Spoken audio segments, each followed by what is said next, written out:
What is going on, guys? It is Blink here, back with a new guide. Now, this guide is another full gameplay guide, although halfway through the guide, we'll be talking about clutching at 1v2 situations. Anyways, guys, let's get to it. So, we're finally landing at Salty Springs. It's been a while since I've done that. Now, there's players landing with me, so I made sure to close the door. That way I give myself more time to find a weapon. I was able to AR him down without him getting too far. Instantly went up the stairs because there were players on the roof. What I like doing is if there are players that landed on the roof, I'll loot upstairs before going downstairs, because once the players break through, they got no other weapons they can loot. There was a player that tried hiding behind a tree, and it was an easy down because he never built after we started taking shots at him. His teammate was on the roof, and I was able to eliminate him with one shoddy shot. A few seconds later, we got pushed by another team, and they ended up taking a solid amount of damage from the stink bombs. Now, I was able to trap this player under my stairs, although my teammate shot the bottom part out, letting him out, which was unfortunate.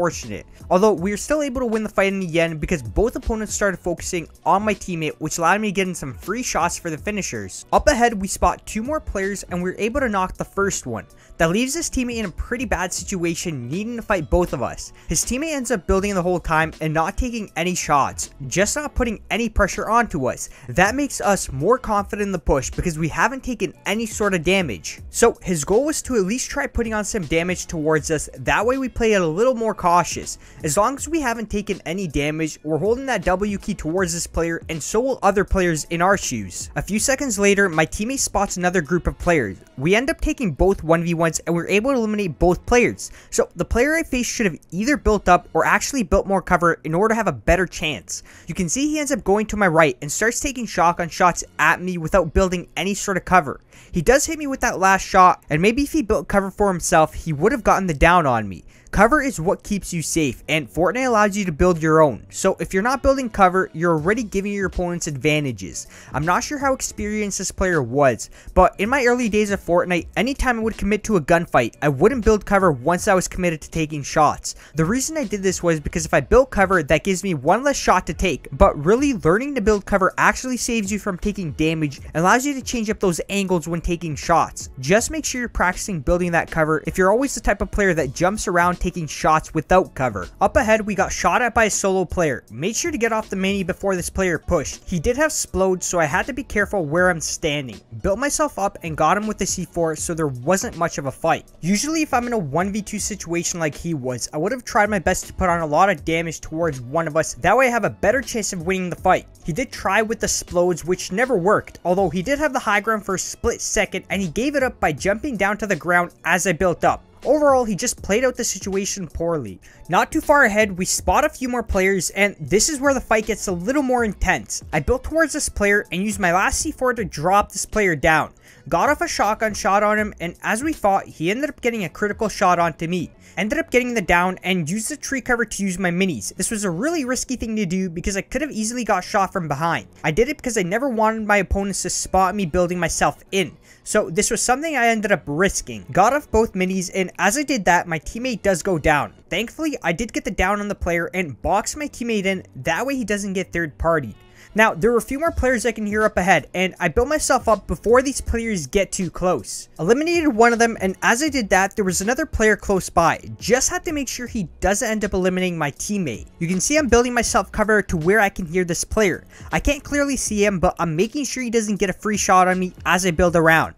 He ends up standing under my stairs to mini up, but what I knew about these stairs were that they were mine. So all I had to do is edit them for some easy shots towards him. Knowing which materials are yours can give you these surprising eliminations. Now, as I revive my teammate, we get pushed again. So there were non-stop pushes, and we couldn't really get a break, which will happen. My teammate ends up getting eliminated, which leaves me in a 1v2. Built myself up by double staircasing it, although I'm pretty limited to where I can go because of the trees. Tried putting on some damage towards one of the players to slow down their push, although he ends up lasering me down to super low HP, and one hit I'm pretty much dead. You can see in this whole fight, I made sure to hold the high ground, that way I can spot any pushes and take shots before they get too close. What I ended up doing is using the tree cover and building towards the old materials, that way you get some distance from these players to heal. Works out very well, and I'm able to get the med kit off and minis. Now, I'm editing the ramp, that way I can spot for these players. As they get close, I flip the ramp and start putting on the pressure. Get the down on one of them, and then eliminate the other one shortly after. Now, he does get a pretty critical shot on me, and I made sure to get the med kit off as soon as possible before I loot. Loot after, heal first. The last thing you want to happen is to get pushed again. We're getting pretty close to endgame, and I spot a few more players up ahead. Now, they don't spot me, and I take my time to get off the snipe. Hit the shot and down one opponent. This now puts me in a 1v1 situation against the last player. Now, he does hit me, and I get off a mini before continuing to pressure. He ends up building up with a single staircase, and I spray right through, which allows me to penetrate through his stairs, putting on the damage towards him. Get above him and make a stair edit for the finisher. Anytime you spot a single staircase, spray towards it because your opponent's not going to get far with a single layer of cover.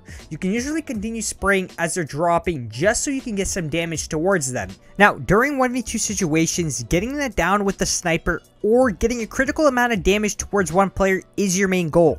Those two things will increase your chances of winning the fight drastically.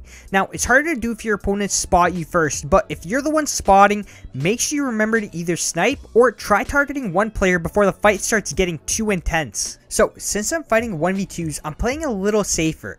Built myself up on this mountain, that way I can hold the high ground and spot any pushes super easily. I also had a trap behind my stairs. The trap will penetrate right through the stairs, injuring your opponents if they do use your stairs. Good little way of adding traps instead of placing them on the floor piece up the mountain. Now, as the circle closes in, I spot a team of 2 running from the storm, and I line up a sniper shot and end up hitting it. I make sure to eliminate this player, that way his teammate's not able to get off the revive. This now puts the game in a solo v solo situation, which is super winnable. There's now a new safe zone, and once again, I make my way towards it. You want to try being the first one there, that way your opponents have to build towards you if they want to fight. Now, one of the opponents does try to build off for the high ground, although I'm able to hold it, and this player ends up hiding somewhere down below. I'm slowly making edits to where I'm hearing this player, and I can hear him close by, and all the materials I'm around are basically mine. He ends up hiding under my stairs, and I'm able to edit them to get the elimination. He puts on a solid amount of damage, although I did have 2 campfires and minis, which I ended up using before the last fight. Making my way to the circle, I'm making sure to not be in risk of falling to my death. When you're running from the circle, you have to take into account how high you are. Make sure you're dropping down or flipping those stairs as you're moving into the safe zone. If you have bouncers, use them easily to make it in without issues. Now, this player ends up hiding behind a single wall, and surprisingly, he uses a guided missile. I'm way too close to risk shooting down the missile, so what I do is box myself in and wait for him to explode it. Now, surprisingly, he doesn't spot me, and I'm able to easily eliminate this player. So guys, that's it for this guide, and a like and a sub will be greatly appreciated as it does help me out a lot. Anyways guys, thanks for watching, and I hope you have a great rest of your day and night, and I'll see you on the next one.